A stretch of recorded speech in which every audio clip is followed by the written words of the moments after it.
우리나라에도 이제 복음이 들어온 지가 상당한 시간이 되다 보니까 100년이 넘어가는 교회들이 이제 주위에서 상당히 좀 많아지는 것 같습니다. 근데 이제 한 교회가 세워지고 또 개척되어서 세워지는 과정도 어렵지만 또 세워진 그 교회가 주님의 몸된 교회로서 쭉 유지된다고 하는 것도 결코 쉬운 것은 아닌 것 같습니다. 잘 성장을 했던 교회들이 또 어떤 한 가지 그 과정들을 또 거치게 되면서 싸우고 또 다투고 그러면서 또 찢어지고 그리고 세상 가운데 또 좀 걱정거리가 되게 하는 판단거리가 되게 하는 그러한 모습들을 우리가 이제 자주 보게 되는데 바울이 복음을 전하면서 전하는 그 하나의 그 배경을 보게 되면 그 안에 전제가 항상 이런 것들이 깔려 있습니다. 그것은 뭐냐면 무엇보다도 교회 공동체가 보존이 되는 것 그리고 하나님 앞에 영광이 되는 것 그것이 바울 서신 속에 가장 확실하게 박혀있는 하나의 전제다라고 하는 것을 볼 수가 있는데 오늘 본문도 보게 되면 디모데를 향해서 교회 공동체가 어떻게 반드시 서야 될 것인가 라고 하는 것들을 주시는 말씀입니다. 바울이 다니면서 이제 전도를 하고 교회를 세우고 하게 되면 바울의 영적인 아들인 디모데를 불러서 자기가 세웠던 그 교회를 또 목양을 하게 그렇게 바울은 불렀습니다. 그리고 오늘 본문은 그런 디모데를 향해서 어떻게 네가 목회를 할 것인가 라고 하는 것들을 주신 말씀인데 이 말씀이 외견상으로는 목회자에게 주시는 말씀이지만 동시에 이 말씀은 교회 공동체에게 주시는 그러한 말씀이다 라고 하는 것이 오늘 본문의 말씀 속에 들어있는 그러한 내용이다 라고 하는 것입니다. 오늘 본문은 그러므로라는 말씀으로 시작을 하는데 이 그러므로라고 하는 이 처음 시작의 말씀이 사실 상당히 중요합니다. 왜냐하면 본문 앞쪽에 보게 되면 알렉산더와 후메네오라고 하는 사람을 치리를 했던 것을 이 본문 속에서 볼 수가 있어요. 본문 앞속에서. 치리라고 하는 것을 구체적으로 생각해 보게 되면 출교를 시켰던 것으로 보이는데 알렉산더와 후메네오라고 하는 사람이 교회를 굉장히 어지럽혔던 것 같습니다. 그래서 이들을 출교를 시켰고 그런 과정들을 바울이 이야기하면서 믿음의 선한 싸움을 싸우라 라고 그렇게 이야기를 하고 있어요. 그러니까 신앙생활이라고 하는 것 자체가 싸움과 같은 것, 전쟁과도 같은 것이다 라고 하는 것을 바울은 전제하면서 주시는 말씀이에요. 우리가 평안한 상태에서 지금 살아가고 있기 때문에 전쟁이라고 하는 말 자체를 그렇게 쉽게 이해를 하기는 어렵습니다. 그런데 우리가 가만히 생각해 보게 되면은 주위에 멧돼지 한 마리만 이렇게 산에서 튀어내려와서 도시를 돌아다닌다고 해도 사람이 굉장히 놀래요. 그런데 베드로는 뭐라고 이야기를 하고 있냐면은 베드로전서 5장 8절을 통해서 근신하라 깨어라 너희 대적 마귀가 우는 사자같이 두루다니며 삼킬 자를 찾나니 라고 하면서 우리가 눈으로 보이지 않지만 그러나 영적인 안목을 가지고 볼 때에 그와 같은 모습들이 우리 주위에 있다라고 하는 것을 이야기하면서 우리로 하여금 근신할 것을 이야기하고 있습니다. 전쟁이 두렵다라고 하는 것은 어떤 것일까요? 전쟁은 모든 것을 다 빼앗아가기 때문에 두려운 것입니다. 그런데 여러분 우리가 사는 날 동안에 있는 전쟁이라고 하는 것은 길어야 100년의 것들을 뺏어가는 것입니다. 그런데 영적인 전쟁이라고 하는 것은 그야말로 영원한 것들을 뺏어가는 것이죠. 사탄은 우리로 하여금 그 영원한 것들을 뺏고자 오늘도 우는 사자같이 두루 다니고 있다라고 하는 사실입니다. 물론 예수 그리스도의 중보가 계시고 오늘 본문 속에 나오지만 성령의 도우심이 우리 가운데 함께하기 때문에 그들이 우리를 그렇게 쉽게 어떻게 하지는 못해요. 그러나 마음 놓고 아무렇지도 않은 듯이 살아간다고 한다면 그 사람은 점점 더 우는 사자와 같은 마귀에게 노출되기 쉽다라고 하는 것을 기억할 필요가 있습니다. 우리가 살아가다가 길거리에서 100원을 잃어버렸다고 한다면 그렇게 큰 아쉬움은 없을 겁니다. 아유 100원짜리 하나 잃어버렸네 하는 생각을 하겠지만 그런데 100만 원쯤 잃어버렸다고 한다면 집에 돌아와서 잠이 자지겠습니까? 아이고 100만 원. 그런데 그걸 넘어서서 전세 보증금이나 또는 뭐 집을 살려고 했던 그 집값을 한꺼번에 얻다가 잃어버렸다고 한다면 정말로 이거는 견디기 힘들 만한 고통스러움이 될 것입니다. 그런데 여러분 전세 보증금이나 내가 살 집값도 우리의 100년 안에 들어가는 것입니다.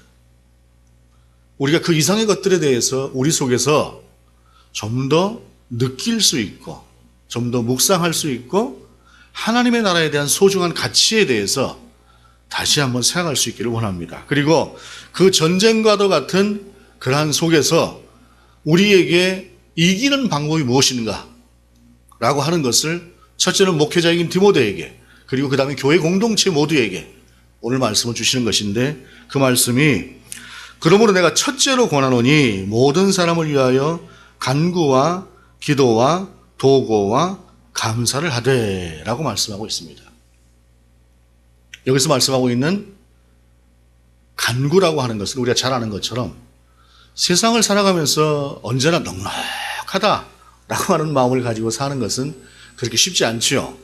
사실 우리는 항상 부족한 가운데 살아가고 있습니다. 그럼에도 우리의 길을 인도하시는 하나님 그리고 그 모든 과정 속에서 우리를 채우시는 하나님을 우리가 감사하고 찬양하지만 우리에게는 때때로 절박한 상황이라고 하는 것도 놓이고 정말로 어떻게 해야 되는가라고 하는 그 안타까운 상황이라고 하는 것도 살아가면서 가끔씩 우리 가운데 놓여지게 되어 있습니다. 그럴 때 하나님을 향해서 간절히 구하면서 도와달라고 하는 것이 간구지요. 그 다음에 기도라고 하는 것은 무엇입니까?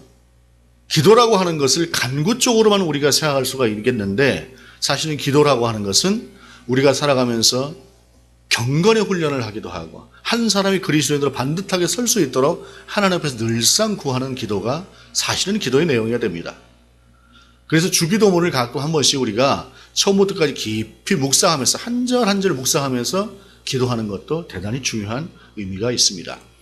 그 다음에 도고라고 하는 것은 어떤 것이냐면은 나를 위한 기도가 아니라 상대를 위한 기도를 이야기합니다.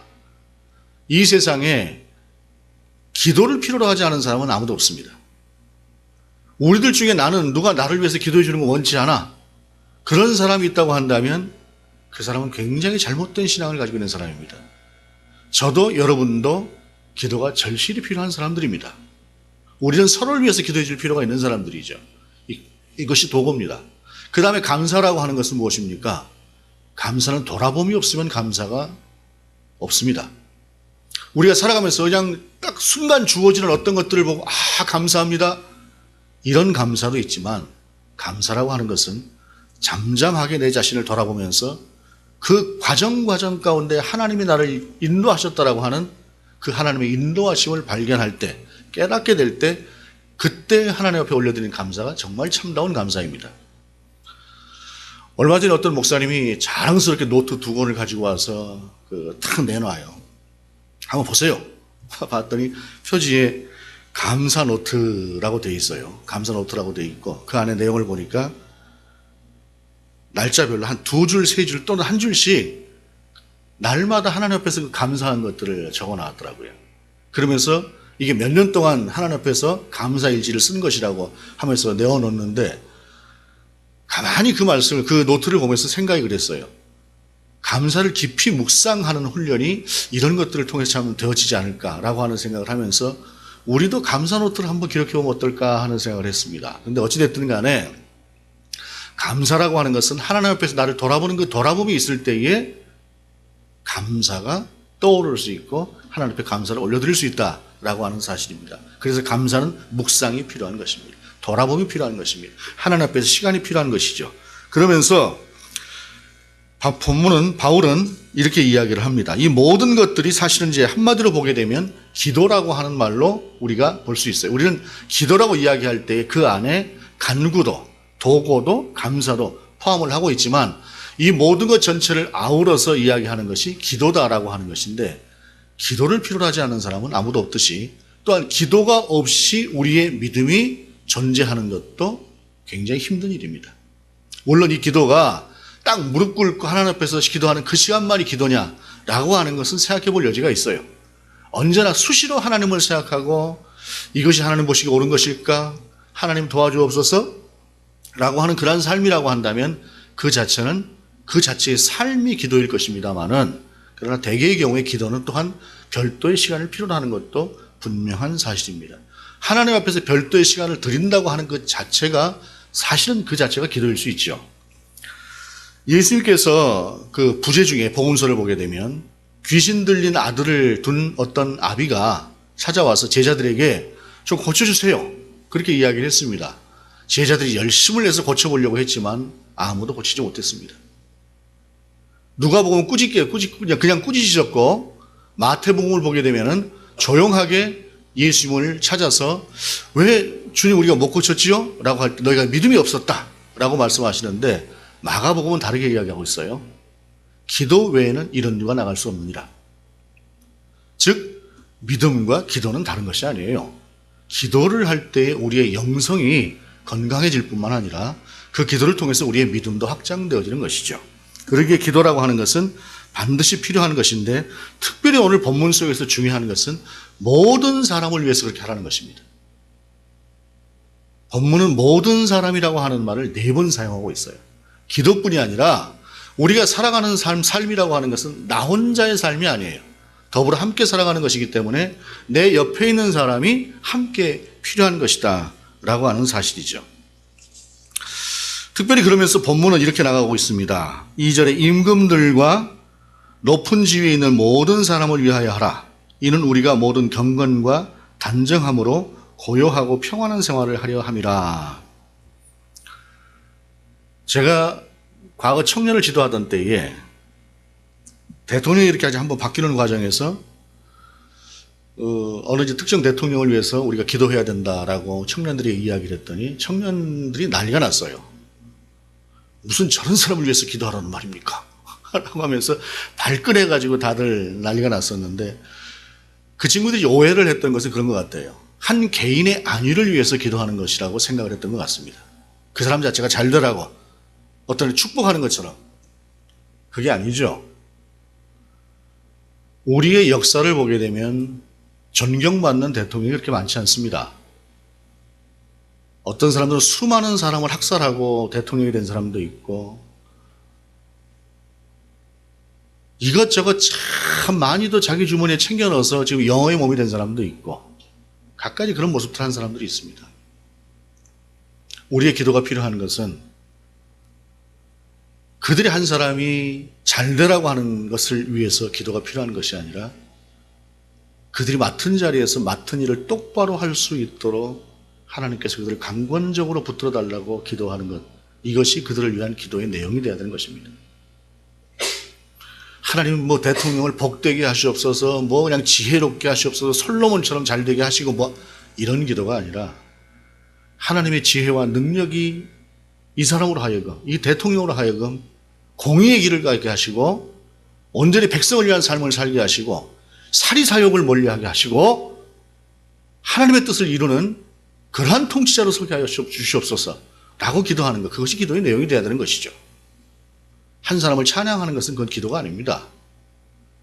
가끔 보게 되면 그런 기도인지 아니면 찬양인지 모를 기도를 하는 분들도 있어서 지탄을 받기도 합니다만, 어찌됐든 우리는 임금들과 높은 지위에 있는 모든 사람을 위하여 하라 라고 하는 이 말씀을 주목할 필요가 있습니다.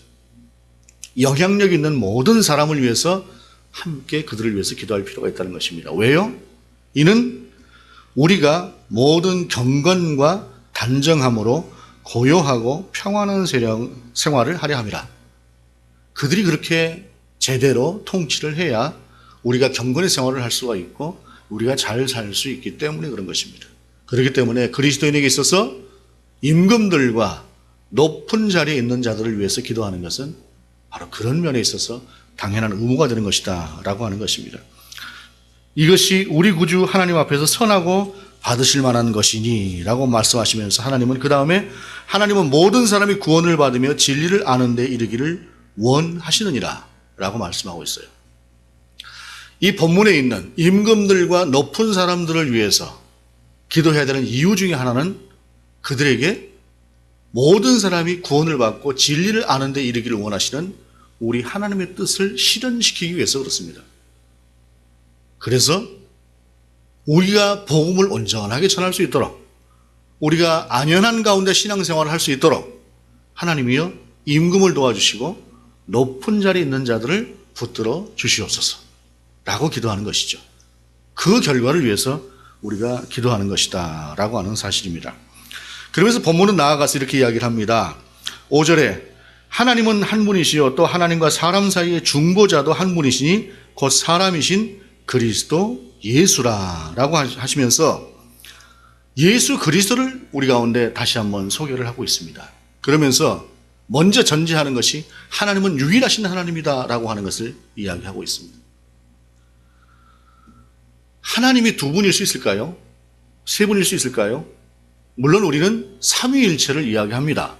그러나 삼위일체라고 하는 것이 일체 되신 하나님을 이야기하는 것이지 하나님과 다른 동떨어진 또 다른 어떤 신을 이야기하는 것은 아닙니다. 성부와 성자와 성령의 삼위일체를 이야기하는 것이지 그분 또한 한 분이시다라고 하는 것을 이야기하시면서 본문에서 중요한 것이 중보자도 한 분이시다라고 이야기를 하고 있어요. 앞에서 간구와 기도와 도고와 감사라고 하는 그 기도를 이야기할 때에 도고라고 하는 것이 상대를 위한 어떤 하나의 중보적인 기도다라고 말씀을 드렸어요. 그러나 오늘 본문 속에서 예수 그리스도를 또한 이야기하면서 중보자는 한 분이시다라고 하는 이 중보는 역할이 틀립니다. 예를 들자면 우리가 지금은 이제 그런 것들이 보험으로 해결이 많이 되는 것 같습니다만 옛날에는 사람이 어디 취직을 하려고 하게 되면은 꼭 보증인이라고 하는 걸 세웠습니다. 왜냐하면 이 사람을 믿을 수가 없는 거예요. 특히 금전적인 사고를 치고 나면 그 다음에는 회사가 손해를 입을 수 있으니까 그 사람을 대신해서 금전적으로 여유가 있는 어떤 사람에게 보증을 쓰도록 해서 그 보증인이 책임을 지는 걸로 연대보증이라고 하죠. 그렇게 해서 보증을 세워서 어떤 사람을 채용하기도 하고 했습니다.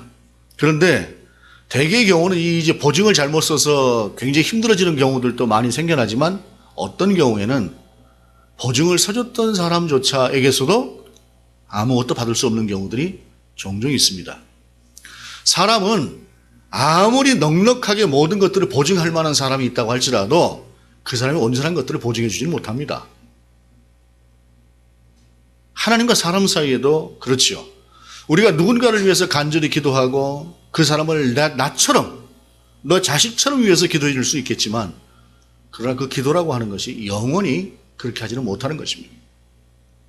사람이라고 하는 것은 사람과 사람 사이라고 하는 것은 감정의 골이라고 하는 것이 생겨나서 어느 순간인가 그렇게 죽고 못 살 것 같은 사람일지라도 어느 순간에 그것이 반대로 생겨나는 경우도 있어요. 미움이라고 하는 것으로 바뀌는 경우도 있다라고 하는 사실입니다. 사람은 누구도 그 한계를 벗어나지 못합니다. 그렇기 때문에 하나님과 우리 사이에 누구도 중보자가 되지 못해요. 제사조차도 한 번의 죄를 사함을 받는 것이지 영원한 우리의 죄를 사함 받지는 못합니다.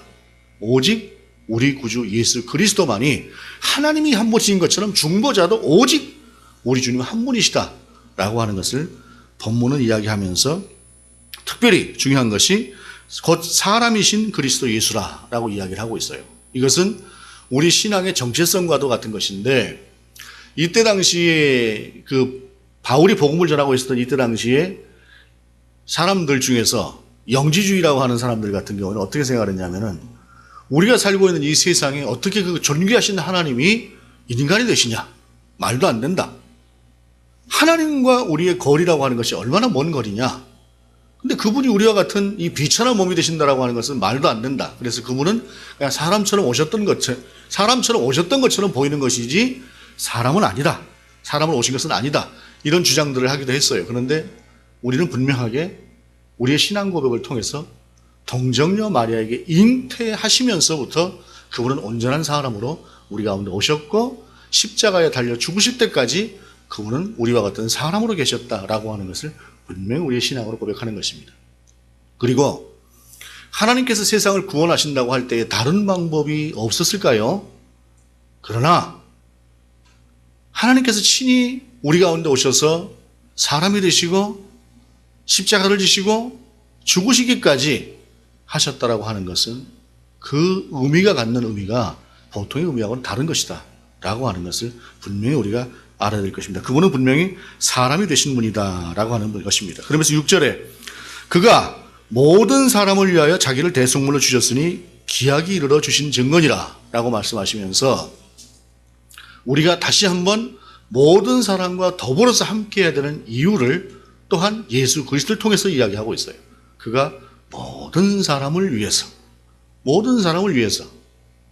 오셨다는 것입니다. 어찌 보게 되면 우리들 속에서 살아가면서 판단할 만한 그런 판단성을 가진 사람들이 적지 않아요. 그러나 그들조차도 우리 하나님께서 구원하시기를 원하시는 구원의 대상이다라고 하는 것은 분명한 사실입니다. 그것을 위해서 하나님께서는 모든 사람을 위해서 자기를 대속물로 주신 그 주님을 바라보라는 것입니다. 그러면서 바울은 이렇게 끝맺음을 하고 있어요.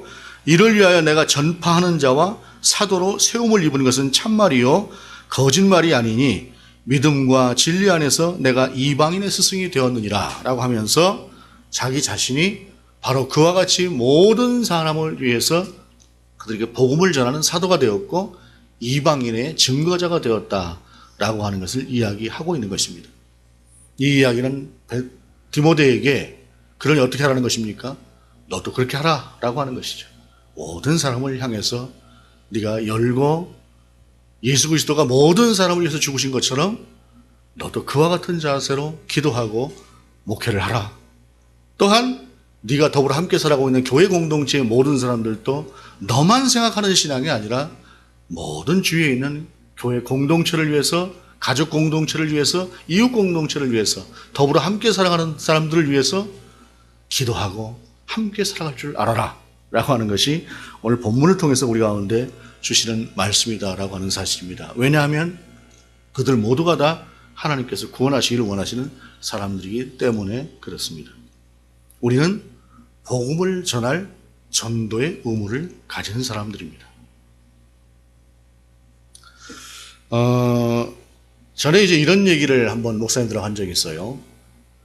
어떤 은퇴한 목사님들이 수십 가정이 함께 모여 사는 지역이 있다고 합니다. 뭐 그런 곳이 몇 군데 있는데, 그런데 이제 그분들이 모여 살면서 식사를 할 때에 아침도 점심도 저녁도 다 같이 함께 모인대요. 다 같이 함께 모여가지고 함께 식사를 한다는 것입니다. 그런데 이 반응이 틀려요. 어떤 분들은 그거 좋겠네 그렇게 이야기하는 분들도 있는 반면에 또 어떤 분들은 그건 뭐 모여 살기는 한 동네에 같이 모여서라도 뭐 밥까지 같이 먹어 이렇게 이야기하는 분들도 있더라고요. 그러니까 살아가는 사람이 살았던 어떤 그 문화에 따라서 틀린 것 같습니다. 저희 외가가 보게 되면 큰애 삼촌 댁이 있고 그 옆에 이제 둘째 삼촌 댁이 있고 그 옆에 셋째 삼촌 댁이 있고 그래요. 댁들이 이렇게 모여 있었어요. 그래서 특별한 뭐 어떤 그런 것이 아니래도 어느 날 같이 이제 아침에 아침밥 먹자라고 하시면 다들 모여요. 뭐 둘째 삼촌네, 셋째 삼촌네 모두 모여가지고 겨울에 심지어 추울 때에도 뭐 마루에 앉아가지고도 먹고 다 같이 이렇게 식사를 합니다. 뭐 별거 아니에요. 별거 아니래도 그렇게 모여가지고 함께 식사를 하기도 하고. 그러니까 이런 세상을 살아갈 때에는 우리가 더불어 함께 살아가는 것이 참 당연한 것처럼 생각을 하고 살았습니다. 그런데 어느 순간인가 소위 그 핵가족이라고 하는 말이 나오고 뭐 둥지족이라고 하는 말이 나오고 하면서 우리는 신앙생활조차도 나만 생각하는 신앙 쪽으로 자꾸 기울어져 가고 있어요. 나만 잘 되면 되는 거예요. 세상이 오직 이기적인. 그런데 오늘 말씀은 더불어 함께 살아가다라고 말씀하고 있습니다. 제가 제목을 잡느라고 참 애를 썼는데 그래도 결국 마음에 들지 않는 제목을 사용하긴 했습니다. 복음은 확장돼야 되죠. 확장입니다. 근데 그 확장이라고 하는 사람이 확장이라고 하는 것이 복음만이 아니라 더불어 함께 살아가는 우리의 삶이 모든 사람과 함께 그렇게 되었으면 좋겠다라고 하는 의미에서 확장 모든 사람과 함께라고 하는 말씀을 제목을 잡았습니다. 여러분 우리의 신앙이 더불어 함께 그렇게 살아가는 쪽으로 나만이 아닌 상대를 생각할 수 있는 그러한 쪽으로 열렸으면 좋겠습니다. 무엇보다도 상대를 위해서 가장 필요한 것은 기도와 간구와 도구와 감사다라고 하는 사실입니다. 또한 우리가 더불어 살아가는 이 세상에 높은 자리에 있는 자들을 위해서 또한 그렇게 기도하는 그 기도가 필요한 것은 우리가 고요한 중에 경건한 생활을 하기 위해서 결국에는 우리의 신앙을 위해서 교회 공동체를 위해서 우리 주님의 복음을 위해서 우리가 그렇게 해야 될 필요가 있다. 그 중에 기도가 가장 첫 번째다라고 하는 것을 주님은 말씀하고 있습니다. 나만을 위한 기도가 아니라 그 기도의 내용이 좀 더 확장되어질 수 있는 저와 여러분 될 수 있기를 원합니다. 기도하시겠습니다.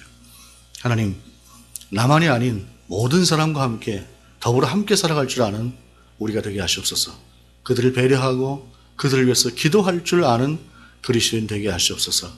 가족 공동체를 위해서, 교회 공동체를 위해서, 또한 더불어 함께 살아가는 이웃 공동체와 함께 또한 더 큰 국가와 세계의 공동체를 위해서 기도할 줄 아는 우리가 되게 하시옵소서. 예수 그리스도 이름으로 기도드립니다. 아멘.